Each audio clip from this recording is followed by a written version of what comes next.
বাংলাদেশ ময়মনসিংহে দীপু দাসকে যেভাবে নৃশংসভাবে হত্যা করা হয়েছিল তারই প্রতিবাদে আজকে আমরা বাংলাদেশ সরকারের অবৈধ সরকার ইউনিসের কুশপুত্তলিকা দাহ করলাম।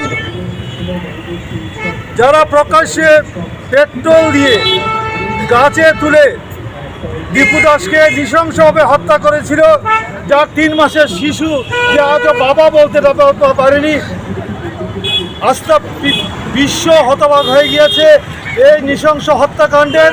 তার প্রতিবাদে সমস্ত বিশ্ব জুড়ে আজকের এই প্রতিবাদ। এবং আমরা আসাম হিন্দু যুব ছাত্র পরিষদের পক্ষ থেকে আজ আসামের প্রতিটি জেলায় আজকে আমরা কুশপুত্তলিকা দাহ করলাম এবং আমাদের এই সংগ্রাম চলছে যতদিন অবধি দীপু দাসের বিচার না হয়। এবং আজকে যে অরাজকতার সৃষ্টি হয়েছে তাকে দেখুন বাংলা, তাকে দেখুন আসাম, যারা অবৈধভাবে ভারতবর্ষে প্রবেশ করে অস্থিরতার সৃষ্টি করতে চাইছে, তাদেরকে আমরা হিন্দু যুব ছাত্র পরিষদের পক্ষ থেকে হুঁশিয়ার দিয়ে জানান দিচ্ছি, আপনারাও সাবধান হয়ে যান। এর পক্ষ থেকে আজকে বাংলাদেশের অবৈধ সরকার ইউনিসের কুশপুত্তলিকা দাহ করলাম। আমরা কিছুদিন আগে দেখেছি ময়মনসিংহ বাংলাদেশের হিন্দু ছেলে দীপু দাসকে যেভাবে পুড়িয়ে হত্যা করা হলো, গাছে ঝুলিয়ে, সমস্ত পৃথিবী অবাক হয়ে তাকিয়ে আছে সেই দিকে।